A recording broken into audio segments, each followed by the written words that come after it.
ও মুসলমান ভাইরা আমার, মুফাসসিরিনে কেরাম চমৎকার একটা ব্যাখ্যা করেছেন। আল্লাহ তাআলা হযরত জিবরাইল আলাইহিস সালাতু ওয়াস সালামকে কি সুসংবাদ নিয়ে যাওয়ার জন্য বলেছেন? মান যাল্লাযী ইউকরিদুল্লাহা করদান হাসানা ফায়ুদাইফাহু লাহু ওয়া লাহু আজরুন কারীম। সূরা হাদীদের মাঝে আছে, আল্লাহ তাআলা বলেন, ও আমার জিবরাইল, তুমি নবী ইদ্রিসকে গিয়া বলবা, এই যে বৃদ্ধ বয়সের পর থেকে, আজকের পর থেকে আমার ইদ্রিস যতই ভালো কাজ করবে, একটি ভালো কাজ করবে, আমি ইদ্রিসকে দুটি ভালো কাজের সওয়াব দান করিব। বলেন সুবহানাল্লাহ। আরো জোরে আওয়াজ দিয়ে বলেন সুবহানাল্লাহ। ভালোবাসা কম থাকলেই অপার নাকি বেশি থাকলে? মুফাসসিরিনে কেরাম বলেন, ইতিপূর্বে আমাদের নবীর এই যুগটা ছাড়া, নবীর উম্মতের যুগটা ছাড়া আগের যুগে কোনো অপশনই এটা ছিল না। এক আমল করলে দুটার সওয়াব, এটার অপশনই ছিল না। উম্মতদের তো এই অপশন ছিলই না। একটা ভালো কাজ করলে একটার সওয়াব পাইতো, দ্বিগুণের কোনো অপশনই নেই। এমনকি নবী রাসূলদেরও ছিল না। আল্লাহ তাআলা হযরতে ইদ্রিস আলাইহিস সালাতু ওয়াস সালামের ব্যাপারে বলেন, আজ থেকে উনি একটা ভালো কাজ করলে আমি কয়টা সওয়াব দিব? অনেক সময় যারা কাজ করে আমরা বলে আনি, তোমাকে আমি মাসে 10,000 টাকা দিব। আমি আমার মাদ্রাসার শিক্ষক একজন, এই যে ওনাদের মতো মোটামুটি বয়স্ক একজন হাটহাজারী ফারেক আহমদ শফি সাহেবের ছাত্র শিক্ষক রাখছি, মাদ্রাসা থেকে 10,000 টাকা দেবো, মসজিদ থেকে 8,000। তুমি এতটাই সুন্দরভাবে দায়িত্ব পালন করেছে, এক সপ্তাহ পরে আমি বলছি আপনাকে আমি 11,000 টাকা মাসে দেবো মাদ্রাসা থেকে, মসজিদটা আমি বলি না। তো এটা কেন আমি বলছি? ভালো লাগছে। কেন বলছি? ভালো লাগছে। আপনারাও এরকম করেন না? কাজের লোক রাখলে যত টাকা বলে আনেন এর চেয়ে বেশি অনেক সময় দেন না। আবার কিছু কিছু শয়তান আছে যারা মালিক গেলে গায়ে ফাঁকি দেয়, চিন্তাই করে কখন ফাঁকি দেওয়া যাবে, ওদেরকে যত বলে আনা হয় এর চেয়ে আরো কম দেওয়া হয় না? হ্যাঁ, কারো ব্যাপারে মায়া লাগে, আবার কারো ব্যাপারে কি লাগে না? মায়া লাগে না। প্রিয় ভাইরা আমার, আল্লাহ তাআলা যখন জিবরাইল আলাইহিস সালাতু ওয়াস সালামকে দিয়ে এই সংবাদটা ইদ্রিস আলাইহিস সালাতু ওয়াস সালামকে পাঠাইলেন, ইদ্রিস আলাইহিস সালাতু ওয়াস সালাম এটা বললেই ছুটে চলছেন আসমানের দিকে, চলে যেতে চাচ্ছেন।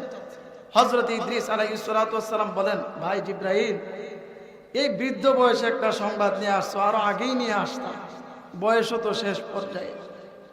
ইদ্রিস আলাইহিস সালাতু ওয়াস সালাম, হযরত জিবরাইল আলাইহিস সালাতু ওয়াস সালাম, তাবাসসামা জিবরাইল আলাইহিস সালাতু ওয়াস সালাম, জিবরাইল আলাইহিস সালাতু ওয়াস সালাম মুস্কে হাসতে আর কোনো উত্তর দিলেন না, সোজা আসমানের দিকে রওনা হচ্ছেন। ও মুসলমান ভাইরা আমার, কিতাবের মাঝে আছে নবী ইদ্রিস জিবরাইল আলাইহিস সালাতু ওয়াস সালামকে টেনে ধরেছেন আল্লাহ তাআলার কাছে জানায় দেওয়ার জন্য। আল্লাহ আমাকে বড় ভালোবাসেন, যার কারণে বৃদ্ধ বয়সে আমাকে এত সুন্দর একটা অফার দিয়েছেন। ও ভাই জিবরাইল, আল্লাহর কাছে বলো তিনি যেন মেহেরবানি করে আমার হায়াতটা বাড়ায়া দেয়। বলেন সুবহানাল্লাহ। কে না চাইবে আল্লাহর গোলামিটা আরো বেশি করার জন্য? মনে খুব শখ জাগছে বৃদ্ধ বয়সে। জিবরাইল আলাইহিস সালাতু ওয়াস সালাম বলেন, আপনার এই বিষয়টা নিয়ে প্রাথমিক পর্যায়ে আলোচনা করতে হবে আল্লাহ তাআলার সাথে না। যেহেতু মৃত্যুর দায়িত্ব দেওয়া হয়েছে আজরাইল আলাইহিস সালাতু ওয়াস সালামকে, তো আমি মনে করি এই ব্যাপারটা আজরাইল আলাইহিস সালাতু ওয়াস সালামের সাথে আলোচনা করলে ভালো হবে। বলেন সুবহানাল্লাহ। হযরত ইদ্রিস আলাইহিস সালাতু ওয়াস সালাম বলেন, পরামর্শ তো সুন্দরই দিছো, আপনি সরাসরি কি এমপির কাছে চলে যাবেন, নাকি এমপির পাতি যে আছে, পাতি নেতা, ওরা আগে গিয়ে ধরতে হইব? কথা বলেন না কেন? পাতি নেতারা না ধরে সরাসরি গিয়ে দেখেন আপনারা কি করে। পাতি নেতা বাধা দিবে, আপনার প্রতি ক্ষেপে উঠবে। তো ইদ্রিস আলাইহিস সালাতু ওয়াস সালাম বললেন, সুন্দর পরামর্শ দিছো, এটাই তো করার দরকার। ও মুসলমান ভাইরা আমার, এখন স্থল পথে চলার জন্য যন্ত্র আছে, জলপথে চলার জন্য বাহন আছে, আকাশ পথে চলার জন্য বাহন আছে। আগের যুগে এমন কিছু ছিল না। আল্লাহর নবী হযরত ইদ্রিস জিব্রাইল আলাইহিস সালাতু ওয়াস সালামকে বলে, ভাই জিব্রাইল, তোমার ডানা মাঝে করে আমাকে আসমানে নিয়ে যাও। আজরাইল আলাইহিস সালাতু ওয়াস সালাম কোথায় থাকে আমাকে সেই সন্ধান দিয়ে দাও। হযরতে জিব্রাইল আলাইহিস সালাতু ওয়াস সালাম বলেন, আজরাইল আলাইহিস সালাতু ওয়াস সালামের জায়গায় আল্লাহ তাআলা চতুর্থ আসমানে রেখে দিয়েছেন। বলেন সুবহানাল্লাহ। তো উভয়ের আলোচনা সাপেক্ষে হযরত ইদ্রিস আলাইহিস সালাতু ওয়াস সালামকে নিয়ে চললেন জিব্রাইল আলাইহিস সালাতু ওয়াস সালাম। আর আল্লাহ তাআলার ফেরেশতা যারা জিব্রাইল কর আজরাইল কর, ওনাদেরকে আল্লাহ তাআলা বহু ডানা দিয়েছেন। ওনারা ডানার মাধ্যমে চলাচল করে আসমান থেকে দুনিয়াতে আসতেন। তো নিয়ে গেলেন, নিয়ে যাওয়ার পর চতুর্থ আসমানে নিয়ে যাওয়ার পর বললেন, দেখেন নবী ইদ্রিস আলাইহিস সালাতু ওয়াস সালাম, আপনি এখানে দাঁড়ান, আমি কি আগে পারমিশন নিয়ে আসি ভিতরে ঢুকে আজরাইল আলাইহিস সালাতু ওয়াস সালামের কাছে। কারণ কোথাও গেলেই প্রথমেই কি রুমের ভিতরে প্রবেশ করার বিধান নেই। আপনি একজনকে নিয়ে গেলেন, আপনার পরিচিত ওই লোক ঠিক আছে, কিন্তু যাকে নিয়ে গেছেন সে তো আর তার এতটা পরিচিত না। আগে নিয়ম হলো ভিতরে যে আছে তার সাথে কথা বলে এরপরে বাহিরের লোকটাকে কি করা, পরিচয় করায় দেওয়া। আজরাইল আলাইহিস সালাতু ওয়াস সালাম যখন ভিতরে নিয়ে গেলেন, জিব্রাইল আলাইহিস সালাতু ওয়াস সালাম যখন আজরাইল আলাইহিস সালাতু ওয়াস সালামের কাছে গেলেন, গিয়া বললেন, আল্লাহর নবী হযরত ইদ্রিস আলাইহিস সালাতু ওয়াস সালামকে নিয়ে আসছি। ও মুসলমান ভাইরা আমার, আজরাইল আলাইহিস সালাতু ওয়াস সালাম ইদ্রিস আলাইহিস সালাতু ওয়াস সালামের নামটা শোনার সাথে সাথে বলে আলহামদুলিল্লাহ। সবাই বলেন আলহামদুলিল্লাহ। জিব্রাইল আলাইহিস সালাতু ওয়াস সালাম এটা শুনে খুব খুশি হয়েছে। আপনার বাড়িতে আমি গেলাম, আপনি আমাকে দেখা মাত্রই যদি বলেন আলহামদুলিল্লাহ, আমি কি মনে করবো? আপনি রাগ করছেন? হ্যাঁ। তো জিব্রাইল আলাইহিস সালাতু ওয়াস সালাম নিজের কাছে ভালো লাগলো, আরে যারে নিয়ে আসছি সার্থক, যারে নিয়ে আসছি কি সার্থক। আবার এই আজরাইল আলাইহিস সালাতু ওয়াস সালাম এতটাই জোরে আলহামদুলিল্লাহ বলছেন যে ইদ্রিস আলাইহিস সালাতু ওয়াস সালাম বাহির থেকে শুনতে পাচ্ছেন, উনিও খুশি। ইদ্রিস আলাইহিস সালাতু ওয়াস সালামও কি খুশি, আজরাইলও খুশি, জিব্রাইলও খুশি, ইদ্রিস আলাইহিস সালাতু ওয়াস সালামও খুশি। কিন্তু খুশির মাঝেও তো ব্যাখ্যার দরকার আছে। কিসের জন্য বলছে? ব্যাখ্যার দরকার আছে না? অনেক সময় উপরে একরকম থাকে, ভিতরে আর এক রকম থাকে, এমন হয় না? জিব্রাইল আলাইহিস সালাতু ওয়াস সালাম বলেন, ও আজরাইল, আসসালাতু ওয়াসসালামু আলাইকা ইয়া মালাইকা, আল্লাহ তাআলা আপনার উপর শান্তি বর্ষণ করো। আপনি কিসের জন্য আলহামদুলিল্লাহ বলেছেন? বাহ্যিক দৃষ্টিতে যা বুঝার আমরা তা বুঝে নিয়েছি, এরপরও বিষয়টা পরিপূর্ণভাবে জানার জন্য আপনাকে জিজ্ঞাসা করতেছি। বলেন সুবহানাল্লাহ। ও মুসলমান ভাইরা আমার, আজরাইল আলাইহিস সালাতু ওয়াস সালাম আবার শোনায়া দেয়, আল্লাহ তাআলার একটা বিধি বিধান আছে, একটা নিয়ম আছে, যেই নিয়মটা নবীর একটা হাদিসের মাঝে আছে। ক্বালান নবী সাল্লাল্লাহু আলাইহি ওয়াসাল্লাম, মা মিন মাউলুদিন ইল্লা ওয়া ফি সুত্রাতিহি মিন তুরবাতিল্লাতি খুলিকা ফিহা হাত্তা ইউদফানা ফিহা ওয়া আনা ওয়া আবু বকর ওয়া উমর মিন তুরবাতিল্লাতি খুলিকতু ফিহা হাত্তা নুদফানা ফিহা আও কামা ক্বালা আলাইহিস সালাতু ওয়াস সালাম। আল্লাহর নবী বলেন, এই পৃথিবীর বুকে যখনই কোনো একটা সন্তান ভূমিষ্ঠ করার আগে তার মায়ের পেটে আসে, আল্লাহ তাআলা ওই সময় একটা ফেরেশতার মাধ্যমে এই বান্দাটা দুনিয়ার জমিনে বান্দা বান্দিটা কতদিন বেঁচে থাকবেন তা লিখে রাখেন। 2 নম্বরে এই বান্দা বান্দিটা দুনিয়ার জমিনে কি খাবার খাইবেন, কি রিজিক ভক্ষণ করবেন তাও আল্লাহ তাআলা ফেরেশতার মাধ্যমে লিখে রাখেন। ও মুসলমান ভাইরা আমার, এই বান্দা বান্দিটা দুনিয়ার কোন জায়গায় মৃত্যুবরণ করবেন সেটা ওই মায়ের পেটে থাকতে আল্লাহ তাআলা ফেরেশতার মাধ্যমে লিখিয়ে রাখেন। ও আমার পর্দার অন্তরালের মা, বান্দাটা কোন সময়টাতে, দিনে নাকি রাত্রে, দিনে বা রাতের কোন সময়টাতে এই পৃথিবীর মায়া ছেড়ে চলিয়া যাবে, তার মা বাবা, তার সন্তান আদি আত্মীয় স্বজন এলাকাবাসী ছেড়ে এই পৃথিবীর মায়া মহব্বত ছেড়ে চলে যাবে, কোন সময়টাতে চলে যাবে এটাও আল্লাহ তাআলা লিখিয়ে রাখেন। অর্থাৎ চারটা জিনিস বান্দা বান্দি দুনিয়াতে আসার আগেই আল্লাহ তাআলা মায়ের গর্ভে থাকা অবস্থায় লিখে রাখেন। বলেন সুবহানাল্লাহ। প্রিয় ভাইয়েরা আমার, জিবরাইল আলাইহিস সালাতু ওয়াস সালাম বলেন, আমি যে আলহামদুলিল্লাহ বলছি এর কারণ হলো, দেখো এই যে যাকে তুমি নিয়ে আসছো ইদ্রিস আলাইহিস সালাতু ওয়াস সালাম, আজকে আমি আমার সকালবেলা প্রতিদিন সকালে গোটা দুনিয়ায় যারা মৃত্যুবরণ করবে সারা দিন এবং রাত্র, অর্থাৎ 24 ঘন্টার ভিতরে যারা মৃত্যুবরণ করবে তাদের একটা লিস্টি প্রতিদিন সকালে আল্লাহ তাআলা আমার কাছে দেন। তো আমি সকালবেলা লিস্টিটা খুলে দেখি এই ইদ্রিস আলাইহিস সালাতু ওয়াস সালামের নাম। চিন্তা করছেন? তো বড়ই অবাক করার বিষয় হলো, ব্যক্তির নাম তো লেখা, আবার মৃত্যুর সময়টাও লিখে রাখছেন আল্লাহ, আবার কোন জায়গায় মৃত্যুবরণ করবেন ওইটাও লিখে রাখছেন। কিন্তু আশ্চর্যের ব্যাপার হলো, এই ইদ্রিস আলাইহিস সালাতু ওয়াস সালামের মৃত্যুটা আল্লাহ তাআলা যে লিখে রাখছেন আর মাত্র কয়েক মিনিট আছে। আরো আশ্চর্যের ব্যাপার হলো, এই ইদ্রিস আলাইহিস সালাতু ওয়াস সালামের মৃত্যুটা আল্লাহ তাআলা দুনিয়ার জমিনে রাখেন নাই, এই চতুর্থ আসমানে রাখছেন। বলেন সুবহানাল্লাহ। কিন্তু বড়ই আশ্চর্যের ব্যাপার হলো, একটা বান্দা বান্দির জান কবজ করার দায়িত্ব আমি আজরাইলের, কিন্তু তাকে ওই জায়গায় নিয়ে উপস্থিত করার আমার দায়িত্ব না। আমি পেরেশান হচ্ছিলাম, সময় তো ঘনিয়ে আসছে, কিন্তু ইদ্রিস নবীকে আমি কিভাবে চতুর্থ আসমানে পাবো, কিভাবে উপস্থিত করবো, এই পেরেশান ছিলাম।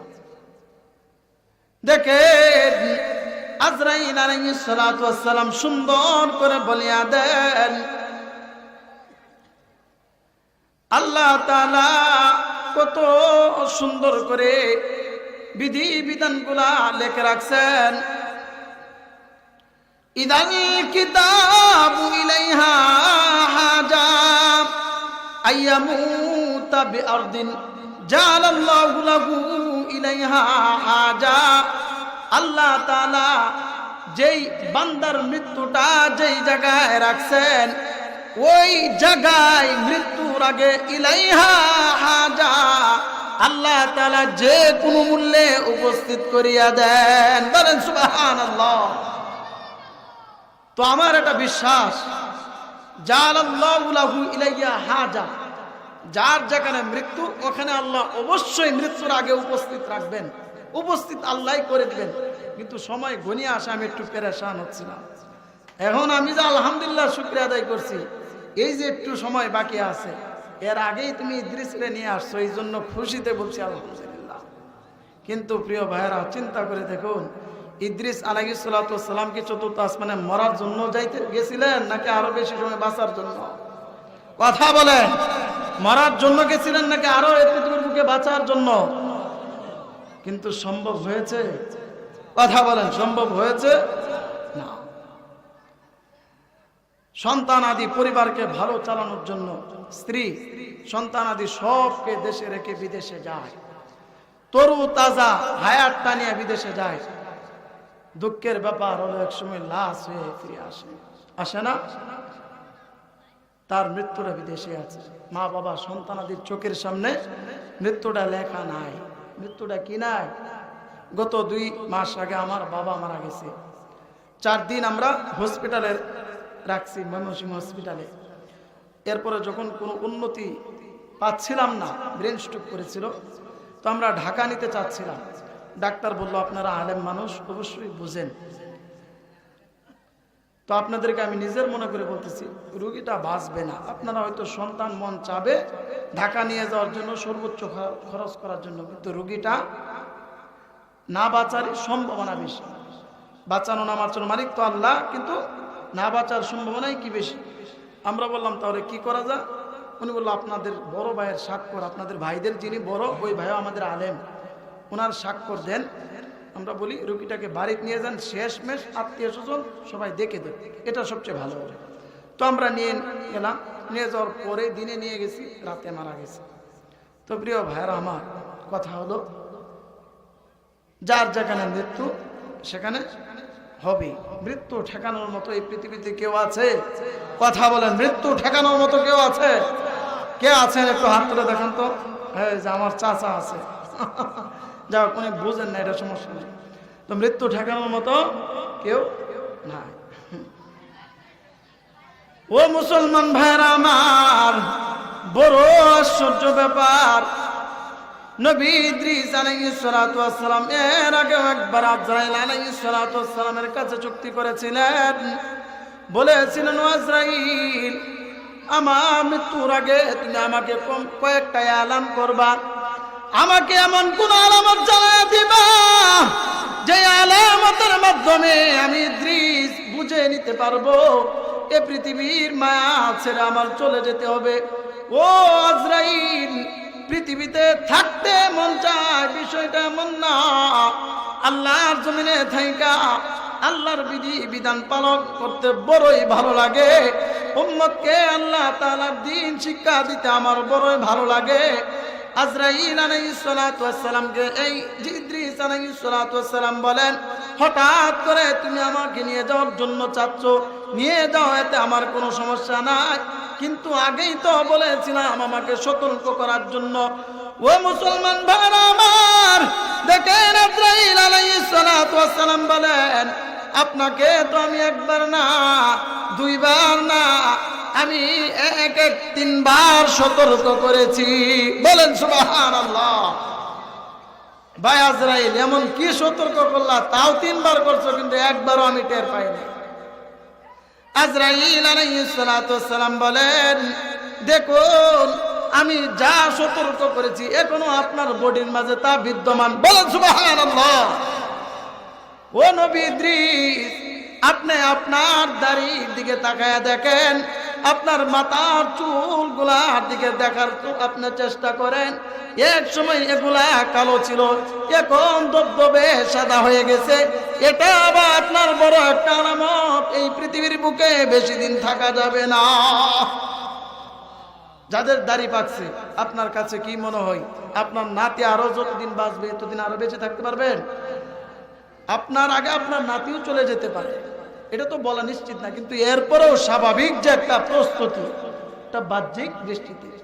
আজরাইল আলাইহিস সালাতু ওয়াস সালাম বলেন, দুই নাম্বার, আপনি দেখুন আপনার শরীরের চামড়ার দিকে তাকায় দেখেন, এক সময় চামড়াটা টাকটিক ছিল, বড়ই চমৎকার ছিল, আকর্ষণ ছিল, এখন তাকায় দেখেন একেবারে লুতলুতা হয়ে গেছে। বড় হইলে চামড়ায় হয়ে যায় না? এটাই তো আপনার একটা মৃত্যু আলামত। কবরে চলে যাওয়ার কি মানুষ বলে না, খুব বড় একটা পা চলে গেছে, এর বড় বিড়ি খা, এটা বলে না?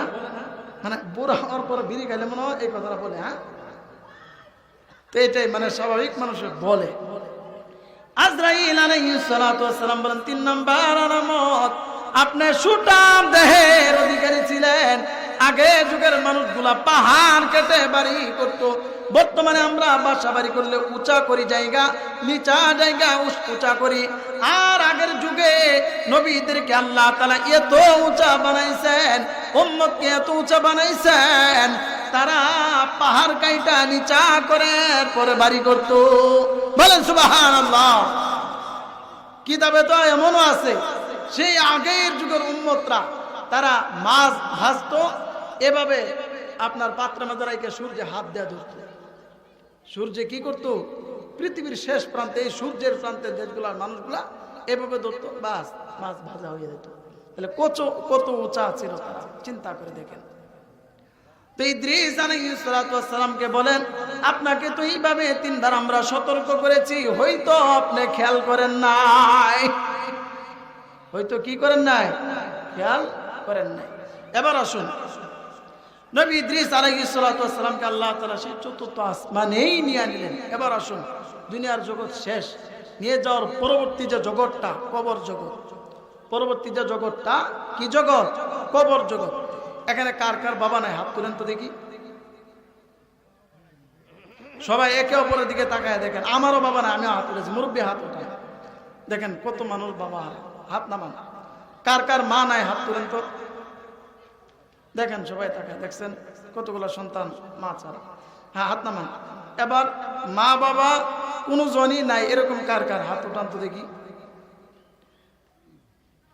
একে অপরের দিকে তাকায় দেখেন, হাত নামান। এই পৃথিবীর বুকে মা বাবা ছাড়া সন্তান কতই কষ্ট। নিজের সন্তানকে কবরে নিজ হাতে রাখছেন এমন কেউ এখানে আছে? বড়ই দুঃখের ব্যাপার। এই যে মুরব্বী চাচা যার একজন, ওনারা আছেন। পৃথিবীর বুকে সবচেয়ে কষ্ট হলো নিজে বেঁচে থেকে সন্তানকে নিজ হাতে কবরে দেওয়া। আমারও বাবা নাই। দেখেন আল্লাহর নবী বলেন, নারুকুম জুজউম মিন সাবঈনা জুজআম মিন নারি জাহান্নাম। ও মুসলমান ভাইরা আমার, দুনিয়ার যে আগুনটা, এই যে আগুনটা, নারুকুম জুজউম মিন সাবঈনা জুজআম মিন নারি জাহান্নাম। আল্লাহর নবী বলেন, দুনিয়ার যে আগুনটা, যে আগুনের মাঝে তুমি তোমার হাতটা মুহূর্তের মাঝেও রাখা তোমার জন্য সম্ভব হয় না, পুরে সরকার হয়ে যায়, কষ্টে তুমি তা সহ্য করতে পারো না। অথচ সাবাইনা মিন নারি জাহান্নাম, জাহান্নামের আগুনটা এর চেয়েও 69 গুণ বেশি পাওয়া। বলেন নাউজুবিল্লাহ। তাহলে 70 গুণ পাওয়ারের মাত্র 1 ভাগ দুনিয়ার আগুনের পাওয়ার। 70 ভাগের কি? নারুকুম জুজউম মিন সাবঈন, বুখারীর হাদিস। আল্লাহর নবীর সাহাবী হযরত আবু হুরায়রা রাদিয়াল্লাহু তাআলা থেকে বর্ণিত। আপনাদের দোয়ার উসিলা আলহামদুলিল্লাহ, আমি ছোট মানুষ, দাওরা হাদিস আমি নাসাই শরীফ পড়াই। আমি লেখাপড়া করেছি বাড়িধারা গুলশান আল্লামা নুরুল হোসেন কাসমি রাহমাতুল্লাহ আলাইহির কাছে। তো 70 ভাগের মাত্র 1 ভাগ কিন্তু রাখা সম্ভব হয়। 69 ভাগই পাওয়ার বেশি জাহান্নামের আগুনটা। 69 ভাগই কি? এবার চিন্তা করুন, সেই জাহান্নামে যে যারা এখনো তো দুনিয়ার কোটি কোটি মানুষ আছে না জাহান্নামে শাস্তি ভোগ করতেছে, এই রানিং এই সময়টা তো আছে না, কোটি কোটি মানুষ আছে জাহান্নামে চিৎকার করতেছে। এমন তো হতে পারে আমরা এখানে বসা ঠিকই আমার আত্মীয় স্বজন জাহান্নামে চিৎকার করতেছে, হতে পারে না? হতে পারে। ও মুসলমান ভাইরা আমার, আল্লাহ তাআলা পবিত্র কালামুল্লাহ শরীফের সূরা ফাতিরের মধ্যে বলেন, ওয়াল্লাযীনা কাফারু লাহুম নারু জাহান্নাম লা ইউকদা আলাইহিম ফায়ামুতু ওয়া লা ইউখাফফাফু আনহুম মিন আযাবিহা কাযালিকা নাজজি কুল্লা কাফুর। জাহান্নামের মানুষগুলা কিয়ামতের দিন মহান রবের দরবারে 3টা দাবি পেশ করবে। কয়টা? কথা বলেন কয়টা? আমি কিন্তু কোনো কিচ্ছা বলতেছি না, আমি আপনাদেরকে কোরআন থেকে সরাসরি এটা বলতেছি। আল্লাহ তাআলা বলেন, জাহান্নামের মানুষগুলা যখন জাহান্নামের আগুন সহ্য করতে পারবে না, একেবারে যখন অধৈর্য হারা হয়ে যাবে, ওরা ওহুম নাসরিখুনা ফিহা, চিৎকার করতে করতে আমি রবের কাছে আসবে। ও মুসলমান ভাইরা আমার, এরা 1 নাম্বার দাবিটা আমি রবের কাছে পেশ করবে, ও মালিক আমাদেরকে জাহান্নামে আর পুরিয়া সরকার করিয়েন না, আমাদেরকে আপনি মৃত্যু দিয়া একেবারে শেষ করে ফেলেন। কি দাবিটা পেশ করবে? 1 নাম্বার, আর শাস্তি দিয়েন না, আমাদেরকে মৃত্যু দিয়া কি করে ফেলেন। আল্লাহ বলবেন, লা ইউকযা আলাইহিম ফায়ামুতু, এই জগতে কোনো মৃত্যু নাই। এই জগতে কি নাই? মৃত্যু যেটা ছিল সেটা কোথায়? দুনিয়াতে। ওইটা হয়েই তুমি আমার কাছে আসছো। দুনিয়াতে সাধারণত মানুষ কষ্টের একটা পর্যায়ে মনে করে মরে গেলেই মনে হয় শেষ।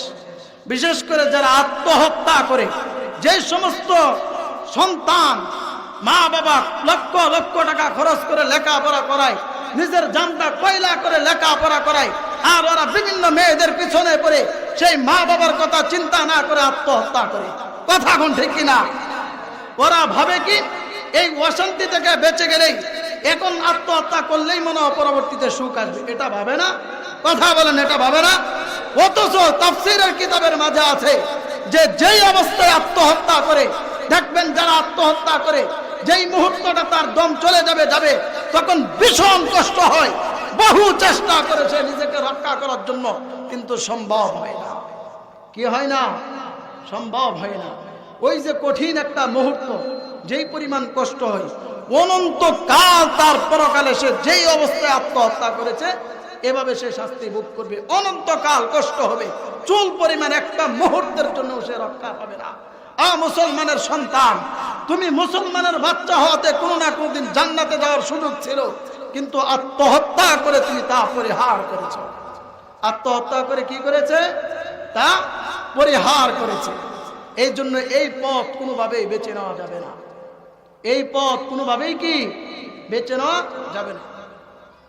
ও মুসলমান ভাইরা আমার, মানুষগুলা চিৎকার করে যখন আল্লাহ তাআলার দরবারে দাবিটা জানাইবে, মনে বড় আশা থাকবে, মৃত্যুবরণ করলেই হয়তো কষ্ট শেষ, পরকালে আর জাহান্নামের শাস্তি ভোগ করতে হবে না। কিন্তু আল্লাহ তাআলা বলবেন লা ইউকযা আলাইহিম ফায়ামুতু, এই পরকাল জগতে আর কোনো মৃত্যু নাই। এই মানুষগুলা বড় আশা নিয়ে চিৎকার করতে করতে আল্লাহ তাআলার দরবারে থেকে ফিরে চলে যাবেন। আবার জাহান্নামে যায় শাস্তি যখন আর সহ্য করতে পারবে না, ওয়ালা ইউখাফফাফু আনহুম মিন আযাবিহা, এবার মানুষ জাহান্নামী মানুষগুলা চিৎকার করতে করতে 2 নাম্বার দাবিটা আল্লাহ তাআলার কাছে নিয়ে আসবেন, ও আমার রব, আপনি মেহেরবানি করিয়া আমাদের শাস্তিটা একটু কমায়া দেন। মৃত্যু দিয়ে আমাদেরকে যদি রক্ষা না করেন তাহলে শাস্তিটা একটু কি করে দেন? কথা বলেন, কি করিয়া দেন? সূরা ফাতিরের মাঝে আল্লাহ তাআলা বলেন ওয়ালা ইউখাফফাফু আনহুম মিন আযাবিহা, আমি তাদেরকে বলবো চুল পরিমাণ শাস্তি কমানো হবে না। বলেন নাউযুবিল্লাহ। মানুষগুলা নৈরাশ হইয়া চিৎকার করতে করতে আবার জাহান্নামে চলিয়া যাবে। জাহান্নামে গিয়া আবার পুরে সরকার হতে থাকবে। এক পর্যায়ে সহ্য করতে না পেরে এবার তৃতীয় দাবি নিয়ে আল্লাহ তাআলার কাছে আসবে। আয়েশা বলবে, ও আমাদের রব, আপনি আমাদেরকে এক মুহূর্তের জন্য হলেও দুনিয়ার জমিনে যাওয়ার সুযোগ করিয়া দেন। এক মুহূর্তের জন্য হলেও কি দুনিয়াতে যাওয়ার সুযোগ করিয়া দেন। রব্বানা আখরিজ আলাইনা না'মাল সালিহা, ও মালিক আমার, আমরা এবার যদি দুনিয়াতে যাই এক মুহূর্তের জন্য আপনার নাফরমানি করব না, না'মাল সালিহা, দুনিয়ার জমিনে গিয়া ভালো কাজ করব, আপনি আমাদেরকে দুনিয়ার জমিনে যাওয়ার সুযোগ করিয়া দেন। ও মুসলমান ভাইরা আমার, আল্লাহ তাআলা বলবেন এই জগৎটা, যেই জগৎটাতে তুমি দুনিয়া থেকে আসছো, পুনরায় এখান থেকে দুনিয়াতে যাওয়ার সুযোগ নাই। বলেন নাউযুবিল্লাহ। এই যে আমার আপনার বাপ দাদা পর দাদা আরো কত মানুষ চলে গেল, কেউ কি আসতে পারছে? কথা বলেন, কেউ কি আসতে পারছে? আমি আপনি, আমার আপনার চাহিদা, আমার আপনার বিবির চাহিদা, সন্তানদের চাহিদা পূর্ণ করে এরপরে কবরে যাইবো, এরকম কোন গ্যারান্টি কে দিতে পারবেন? হাত তুলেন দেখি, কেউ পারবেন? প্রত্যেকের টার্গেট অসমাপ্ত রেখেই হতে পারে চলে যেতে হবে। তো আসা সম্ভব, ফিরে আসা সম্ভব? আমার কথায় আপনার কি কষ্ট পাইতেছেন নাকি? ফিরে আসা সম্ভব না। মানুষগুলা এই 3 দাবি যখন আল্লাহ তাআলার কাছ থেকে নৈরাশ হয়ে যাবেন, যখন আর কুলাতে পারবেন না, আর যখন সম্ভবই হবে না, এবার তারা জাহান্নামের আগুনে পুড়তে থাকবে আর চিৎকার করতে থাকবে। তবে বিকল্প পথ খুঁজবে। কি করবে? বিকল্প পথ খুঁজতে থাকবে। আমার মনে হয় সময় শেষ। কাইয়ুম ভাইরা আমার মায়া লাগে, ভালো লাগে, বুঝছেন? এই জন্য আসি, আপনাদেরও ভালো লাগে। দিন দিন বোরা হয়ে যেতেছে, এরপরও দেখি দৌড়াদৌড়ি করে। আমি কাইয়ুম ভাইরা বলবো, এলাকার যুবক যারা আছে, যুবক ভাইরা আপনারা সময় দিবেন। মুরব্বী তো আস্তে আস্তে মুরব্বী হইতেছে, এক সময় কি ছিল, এখন আল্লাহ তাআলা কোন রাস্তায় নিয়ে আসছেন, এটা তো আপনাদের সহযোগিতা, আপনাদের দোয়া ভালোবাসাই কিন্তু প্রতিষ্ঠান দেয় পর্যন্ত। ও ভাইরা আমার, এবার জাহান্নামে যখন আর সহ্য করতে পারবে না, আল্লাহ তাআলার কাছে পুনরায় যাওয়ার আর কোন ধরনের সাহস করবে না। ও মুসলমান ভাইরা আমার, এবার এই মানুষগুলা চিৎকার করতে করতে জাহান্নামের যে দারোগা আছে, মালিক ফেরেশতা, যার দায়িত্ব জাহান্নামের দরজার মাঝে, ওই মালিক ফেরেশতার কাছে গিয়া বলবে, ও মালিক ফেরেশতা, একটু আল্লাহ তাআলার কাছে সুপারিশ করে দেখুন আমাদের ব্যাপারে দয়া মায়া লাগে কিনা। কি দয়া মায়া লাগে কিনা দেখেন। মালিক ফেরেশতাও কি বলবেন, এটাও আল্লাহ তাআলা সূরা মুলকের মাঝে আছে, তাকাদু তামাইয়াজু মিনাল গায়জ কুল্লামা উলকিয়া ফিহা ফাওজুন সাআলাহুম খাযানাতুহা আলাম ইয়াতিকুম নাযীর ক্বালু বালা ক্বাদ জাআনা নাযীর। মালিক ফেরেশতা বলবেন, আলাম ইয়াতিকুম নাযীর, তোমরা যখন পৃথিবীতে ছিলা ওই সময় কি পৃথিবীতে আল্লাহ তাআলা কোন নবী রাসূল পাঠান নাই? কি জিজ্ঞাসা করবেন, আলাম ইয়াতিকুম নাযীর, তোমরা যখন পৃথিবীতে ছিলা তখন কি ভীতি প্রদর্শনকারী, অর্থাৎ এই জাহান্নামের ব্যাপারে ভীতি প্রদর্শনকারী ওই যুগে কি কোনো নবী রাসূল আল্লাহ পাঠান নাই? এখন আপনিই বলেন, এমন কোন যুগ আছে নবী রাসূল পাঠান নাই? আগের যুগে এক নবী যাওয়ার আগে আরেক নবী আল্লাহ পাঠায় রাখতেন, একই সময়ে একাধিক নবী পৃথিবীতে ছিল। শুধু আমাদের নবীর ক্ষেত্রে আল্লাহ তাআলা গোটা পৃথিবীর নবী রাসূল বানায় রাখছেন, এমনকি ওনার অনুপস্থিতিতেও কিয়ামতের আগ পর্যন্ত যত মানুষ আসবেন সবার ব্যাপারেও কি বানায় রাখছেন, নবী রাসূল। কিন্তু ওই সময় একের পর এক ঠিকই। তো মালিক ফেরেশতা জিজ্ঞাসা করবে যে আলাম ইয়াতিকুম নাযীর, এই জাহান্নামের ব্যাপারে ভীতি প্রদর্শন করার মতো কি নবী রাসূল ছিল না? যারা নবী রাসূলকে পেয়েছিল তারা বলবে হ্যাঁ, ক্বালু, তারা বলবে বালা, হ্যাঁ পেয়েছিলাম। এবার মালিক ফেরেশতা বলবে, তাহলে মানতে অসুবিধা কি ছিল? তাহলে মানতে সমস্যা কি ছিল? নবী রাসূলুল্লাহ কি তোমার কাছে টাকা চাইছিল? কেন মানো নাই? জাহান্নামের কথা বলে নবী রাসূলুল্লাহ কি তাদেরকে বাঁচানোর জন্য বলেছিল নাকি তোমাকে বাঁচানোর জন্য বলেছিল? মানুষগুলা তো বলবে আমাদেরকে তো বাঁচানোর জন্য। ফাকাযযাবনা, কিন্তু ওই সময় আমরা গুরুত্ব দেই নাই। ওয়া কুলনা মা নাযালাল্লাহু মিন শাই। দেখেন এই যুগেও আপনি দেখবেন, এই যুগে তো নবী নাই, এখন কি নবী আছে? কথা বলেন, নবী আছে? আমরা যখন কিছু কথা বলি, কিছু মানুষ আছে ফাকাযযাবনা, ওরা আমাদের কথাগুলো এমন ভাবে শুনে, মানে কেমন যোগী, অমনোযোগী, গুরুত্বহীন ভাবে শুনলো, ওই দিক দিয়ে শুনে আরেক দিক দিয়ে বাইর করে। বিশেষ করে নেতারা এই কাজটা করে, বিশেষ করে কি করে নেতারা এই কাজ করে। এরা দেখবেন আলেমদের কথাকে সহজে গুরুত্ব দিতে চায় না, সবাই না আবার, সবাই না আবার।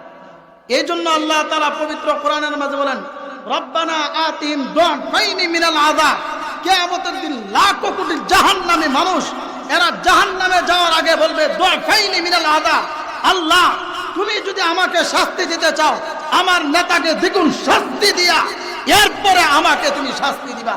মুসলমান ভাইয়েরা আমার, অমুক নেতার চরিত্র ফুলের মতো পবিত্র, নামাজ পড়ে না, একত্ব আছে না, কিয়ামতের দিন এই নেতাগুলাকে তখন দ্বিগুণ শাস্তি দিয়া কর্মী নেতা সবগুলাকে জাহান্নামে ফেলা হবে।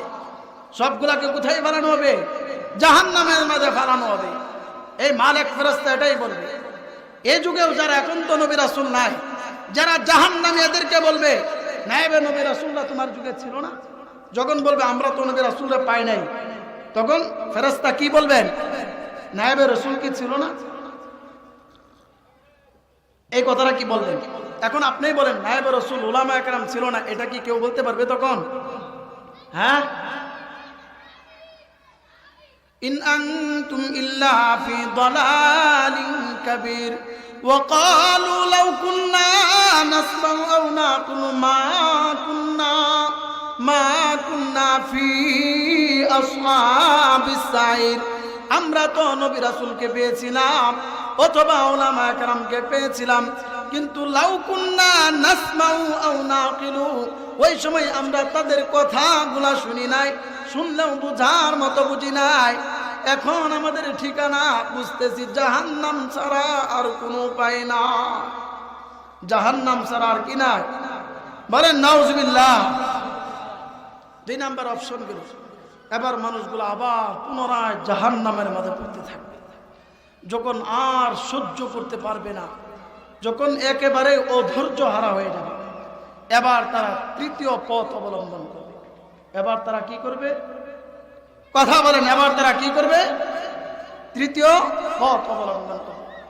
ও মুসলমান ভাইরা আমার, এবার জাহান্নামী মানুষগুলা মনে মনে চিন্তা করতে থাকবে, দুনিয়ার জমিনে আমার মা ছিল, আমার ভাই ছিল, আমার সন্তান ছিল, মসজিদের ইমামের সাথে আমার সম্পৃক্ত ছিল, অমুক আলেমের সাথে আমার সম্পৃক্ত ছিল, চলো আমরা প্রত্যেকেই জান্নাতের কিনারে যাই।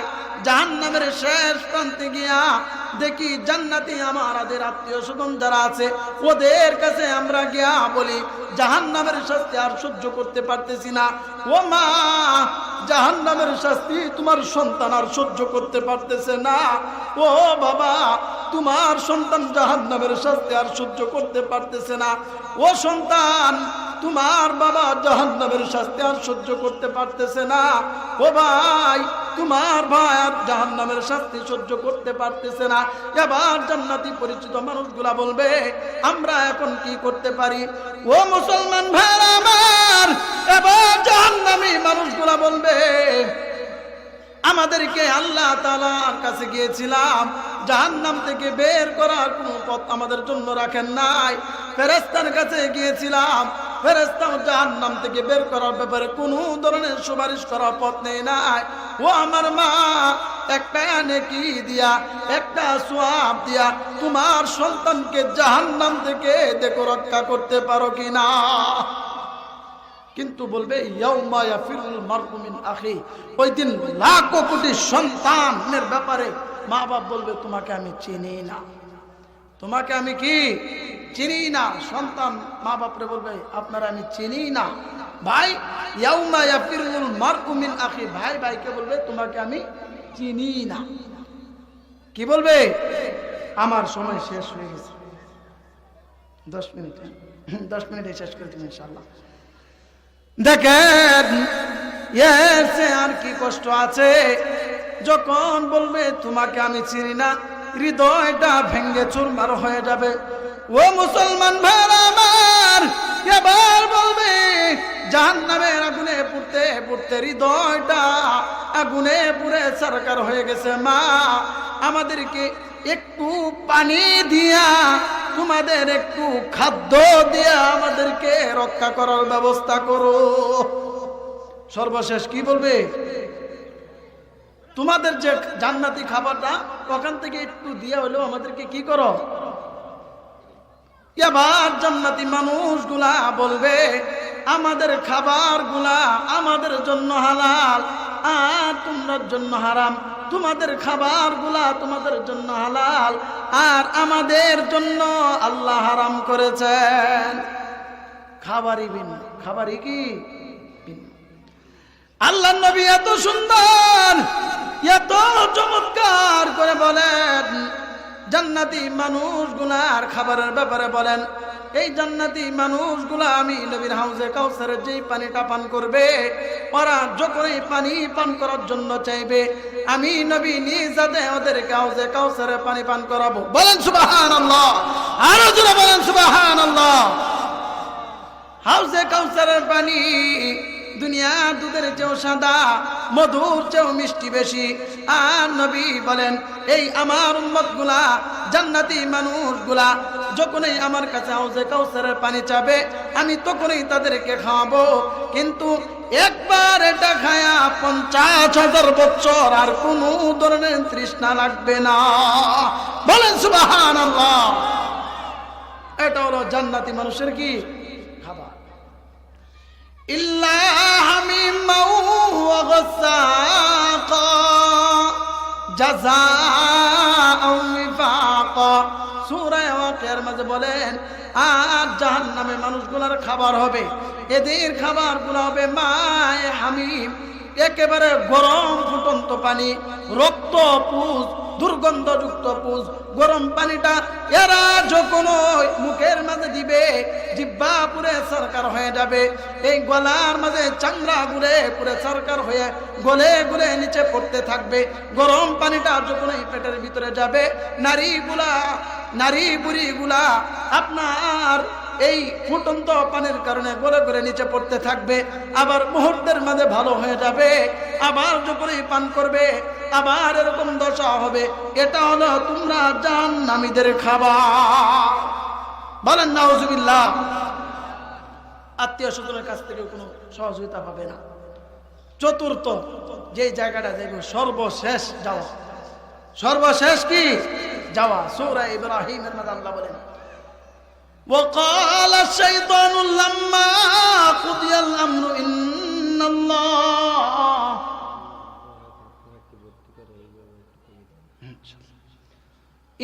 الله وعدكم وعد الحق ووعدتكم। আল্লাহ তাআলা আয়াতের মাঝে বলেন সর্বশেষ মানুষগুলা শয়তানের কাছে যাবে। কার কাছে যাইব? শয়তানের কাছে গিয়া বলবে তোর ধোঁকার কারণে আজকে আমাদের এই পরিস্থিতি, তোর ধোঁকার কারণে আমাদের আজকে কি এই পরিস্থিতি। কিন্তু শয়তান কি বলবে সেটা শুনবেন? হ্যাঁ, শোনার দরকার। ফালা তালুমুনি ওয়ালুমু আনফুসাকুম। শয়তান বলবে দুনিয়াতে গুনার কাজ করার জন্য আমি কি তোমাকে কোনোদিন মাথায় বাড়ি দিছি কি না? দুনিয়াতে কোনোদিন কি শয়তান কারো মাথায় বাড়ি দিছে? কথা বলেন। যারা দাড়ি কাটে শয়তান কি মাথায় বাড়ি দেয় দাড়ি কাটাইছে? যারা গাঞ্জা মদ খায় ওদেরকে শয়তান বাড়ি দিছে? দিলে তো ভালো হইতো, দিলে কি তো ভালো হইতো না? মাথা ভাড়ায় রাখতো শয়তানরা, আমরা আরো পুরস্কার দিতাম। আরো কি দিতাম? যারা চাঁদাবাজি করে এদেরকে যদি শয়তান লাঠি চার্জ করতো এই শয়তানরা আমরা পুরস্কার দিতাম। কথা কোন ঠিক কিনা? আগে আওয়ামী লীগের আমলে চাঁদা খাইতো বলি যা, এর চেয়ে এখন দ্বিগুণ খা বর্তমানে কিছু মানুষ। আমরা চাঁদা বিরোধী। আমরা কিসের বিরোধী? চাঁদা বিরোধী। ইনশাআল্লাহ বাংলাদেশ অচিরে চাঁদা মুক্ত হবে। আলোচনার শেষে সেটা বলবো ইনশাআল্লাহ। সময় শেষ পর্যায়ে অল্প সময়ের ভিতরে শেষ করে দিচ্ছি। শয়তান যখনই এটা বলবে কোনোদিন কি মাথায় বাড়ি দিছি, এখন আপনি বলেন এই কথার কোনো উত্তর আছে? কেউ কি কইতে পারবো শয়তান বাড়ি দেয়? শয়তান বলবে ফালা তালুমুন, ভাই মেহেরবানি করে আজকে আমারে তুমি দুইশো না, ওয়ালু মু আনফুসাকুম, তুমি নিজেরা নিজে তিরস্কার করো দুশো। আমি তোমারে কোনোদিন জবরদস্ত করি নাই, শুধুমাত্র একটু খোঁচা দিয়েছিলাম। এরপরে তুমি পাগল করা হয়ে পড়ছো। এরপরে তুমি কি করছো? মুরব্বী অনেক মনোযোগ দিয়ে শুনতেছে। এরপরে তুমি কি তুমি পাগল পারা হয়ে অন্যায় করেছো। আজকে আমাকে দোষে কোনো লাভ নাই। মা আনা বিমুসরিখিকুম, আজকে আমি তোমাদেরকে চুল পরিমাণ সহযোগিতা করতে পারবো না।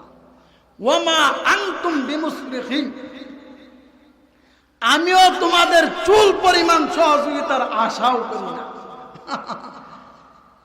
নিজেও কি আশাও করে না। হ্যাঁ, এবার কি বল, এরপরে কি বলবে জানেন? সূরা হাশরের মাঝে আল্লাহ তাআলা বলেন কামাসালিশ শাইতানি ইয ক্বালা লিল ইনসানি কফুর। আল্লাহ তাআলা বলেন শয়তান শুধুমাত্র উকফুর, বান্দা বান্দীদের ভিতরে ঢালিয়া দেয় গুনাহ করার জন্য। ও আমার পর্দার অন্তরালের মা, যারা বেপরদায় চলেন, গুনাহ করেন, নামাজ পড়েন না, সব কিছু করেন, কিন্তু নামাজ পড়েন না, স্বামীর কথা মানেন না। তবে হ্যাঁ, আমার হাজারো মা বর্তমানে আছে, আগে নামাজ পড়তো না, এখন নামাজ পড়ে, আছে না? আগে স্বামীর কথা শুনতো না, এখন ওয়াজ নসিহত শোনার পর স্বামীর কথা শুনে, আছে না? অবশ্যই আছে। শয়তান বলবে শুধুমাত্র আমি বলেছিলাম উকফুর, গুনাহ করো, ফালাম্মা কাফারা, এরপরে যা করেছো তুমি পুরাটাই তোমার ইচ্ছাই করেছো, পুরাটাই তুমি কি? ক্বালা ইন্নী বারীউম মিনকা, আজকে আমি তোমার থেকে মুক্ত। ইন্নী আখাফুল্লাহ, আমি আল্লাহ তাআলাকে ভীষণ ভয় পাই। শয়তানও কি কয়? ইন্নী আখাফুল্লাহ, আমি আল্লাহ তাআলাকে কি ভীষণ ভয় পাই। এখন কথা হইল, দুনিয়াতে তো আমার কথা মানছো, তোমারে তো একবারে ফালায়া দেওয়া যায় না, একবারে কি করা না।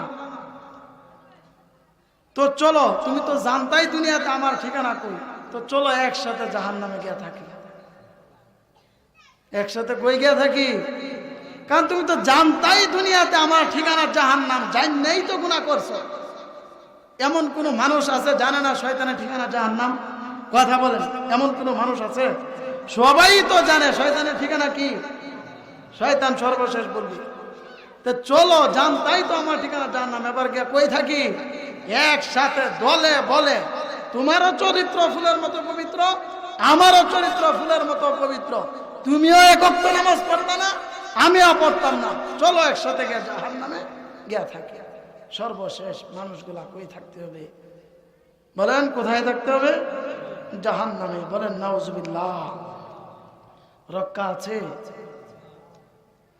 ও মুসলমান ভাইরা আমার, আর কথা লম্বা করতে চাচ্ছি না। জাহান্নামে মানুষগুলা থাকতে হবে, কিন্তু জাহান্নামের শাস্তি সহ্য করতে না পেরে বারবার চেষ্টা করবে জাহান্নাম থেকে রক্ষা করার জন্য।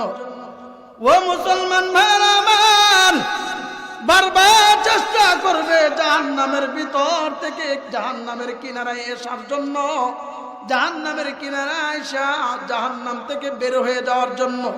কুল্লামা রাদু, ওরা যখনই চেষ্টা করবে আইয়াখরুজু, বের হয়ে যেতে, আইয়াখরুজু মিনহা, জাহান্নাম থেকে বের হয়ে যেতে, ওয়াইদু ফিহা, জাহান্নামের দায়িত্বশীল ফেরেশতারা ভীষণ পাথর দ্বারা আঘাত করিয়া কিনারা থেকে একটা ঢিল মেরে আবার জাহান্নামের মাঝখানে ফেলে দিবেন।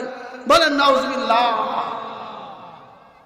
এরপর অনন্তকাল চেষ্টা করবে রক্ষা পাওয়ার জন্য, কিন্তু রক্ষা আর পাবে না। এই জন্য যদি মনে করেন, অনেকে তো মনে করে আরে পরকালটা পরেরটা পরে, এই দুনিয়াটারে আসল করে। আরে ভাই, পরেরটা পরে না। দুনিয়াতে বিপদ থেকে উদ্ধার করা এখন না পরে, একটা কিছু আপনি এখন না করলেও পরে করতে পারবেন, তো জাহান্নামে চলে গেলে অনন্তকালের শাস্তি থেকে রক্ষা সহজে কি পাওয়া যাবে না। সর্বশেষ কথা, আল্লাহ তাআলা এই মানুষগুলোর মধ্য থেকে দুইটা মানুষের ব্যাপারে তাফসীরের কিতাবের মধ্যে আছে, দুইটা জাহান্নামের ব্যাপারে ভীষণ মায়া লাগবে।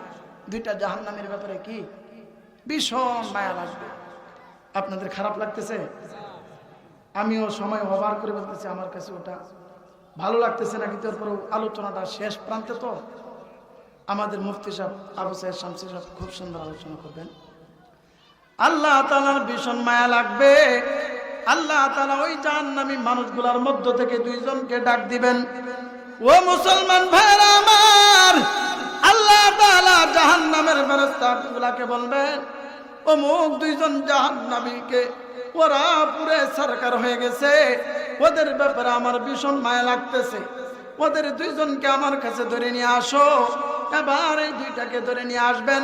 আল্লাহ তাআলার কাছে আনার পর এরা ভীষণভাবে কাঁপতে থাকবে, ভয়ে কাঁপতে থাকবে।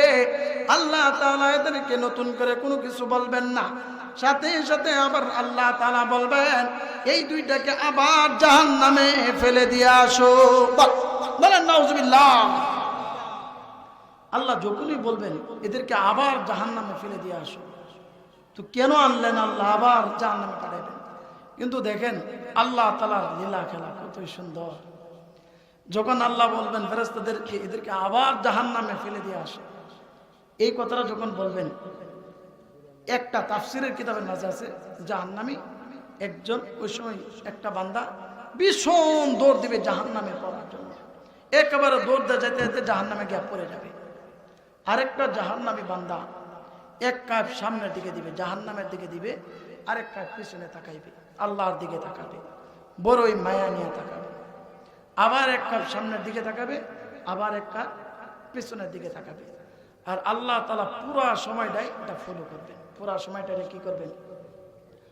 ও ভাইরা আমার, এই দুটা বান্দা যাইতে যাইতে যেটা এক দৌড় দেয়া গেছে ওটাও জাহান্নামে পড়ে যাবে। আবার যেটা মায়া লাগিয়া আইছে আল্লাহ তাআলাকে, একবার পিছনের দিকে তাকাইছে আর একবার সামনের দিকে তাকাইছে, এটাও যাইতে যাইতে জাহান্নামে পড়ে যাবে। আল্লাহ তাআলার কোনো নির্দেশ আসবে না। এরপর উভয়জন জাহান্নামে যখন পড়িয়া যাবে, এবার আল্লাহ তাআলা ফেরেশতাকে ডাকবেন, ফেরেশতাকে বলবেন এই দুইজনকে আবার আমি আল্লাহ তাআলার কাছে নিয়ে আসো। বলেন সুবহানাল্লাহ। এবার হলো সুন্দর লীলা খেলা। এরা যখন আসবে আল্লাহ তাআলা জিজ্ঞাসা করে, প্রথমেই ওই যে একটা দৌড় মারছে না, ওটাকে জিজ্ঞাসা করবে, তুমি পড়তে পড়তে সারকার হয়ে গেলা, আবার তুমি যে দৌড় দিয়ে গেছো ওইটা অনেকে আবারও পড়তে হবে, এরপরে তুমি কেন দৌড় দিলে এটা আমাকে বলো। এবার বলবে, মালিক রে আমার, দুনিয়ার জমিনে বড় নাফরমান ছিলাম, যার কারণে আজকে জাহান্নামে পড়তে হয়েছে। দুনিয়ার জমিনে আপনার কোনো নির্দেশ মানতে পারি নাই, যার কারণে জাহান্নামে পড়তে হচ্ছে। ও আমার রব, আমি চিন্তা করেছি আজকে তোমার যদি একটা কথা মানি, যদিও আমার ভীষণ কষ্ট হবে, কিন্তু কথাটার সাথে সাথে মানার কারণে হুয়া আরহামুর রাহিমিন, আপনি তো দয়ালুদের দয়ালু, হতে পারে আপনার আমার ব্যাপারে মায়া লেগে যাবে। বলেন সুবহানাল্লাহ। তার এই কথাটা আল্লাহর হৃদয়ে গিয়ে গাঁথবে। কোন গিয়ে গাঁথবে? হৃদয়ে গিয়ে। আল্লাহ বলে ঠিক আছে যারা হবে। এবার দ্বিতীয় বান্দাটাকে জিজ্ঞাসা করবে, ও বান্দা, তুমি এক কাপ সামনের দিকে গেছো, আর এক কাপ আমার দিকে কেন তাকাইছো, পিছনের দিকে তাকাইছো? বান্দাটা বড় হৃদয় ভাঙ্গা কণ্ঠ নিয়ে কেঁদে কেঁদে বলবে, ও আমার রব, বড় আশা নিয়ে আপনার দিকে তাকাইছি, দেখছি আপনি যেহেতু আমাদেরকে জাহান্নাম থেকে ডেকে আনছেন, ও মালিক, মনে আশা ছিল হতে পারে আমাদেরকে জাহান্নাম থেকে রক্ষা করে ফেলবেন। ও আমার রব, অনেক আশা নিয়ে আপনার দিকে তাকাইছি, বড় মায়া লাগে কিনা এই জন্য তাকাইছি, দেখছি আপনি মায়া লাগে আমাকে রক্ষা করেন কিনা। এই কথাগুলা শুনে আল্লাহ বলবেন, ও আমার ফেরেশতা, এই দুজন বান্দাকে নিয়ে জান্নাতে আজীবনের জন্য রেখে দাও। বলেন সুবহানাল্লাহ। আরো জোরে বলেন সুবহানাল্লাহ। প্রিয় ভাইরা আমার আলোচনা এই পর্যন্তই। এবার আসুন যে আলোচনা আমরা করলাম, দুনিয়ার জগৎ একেবারে ক্ষণস্থায়ী, পরকাল জগৎটাই কি স্থায়ী।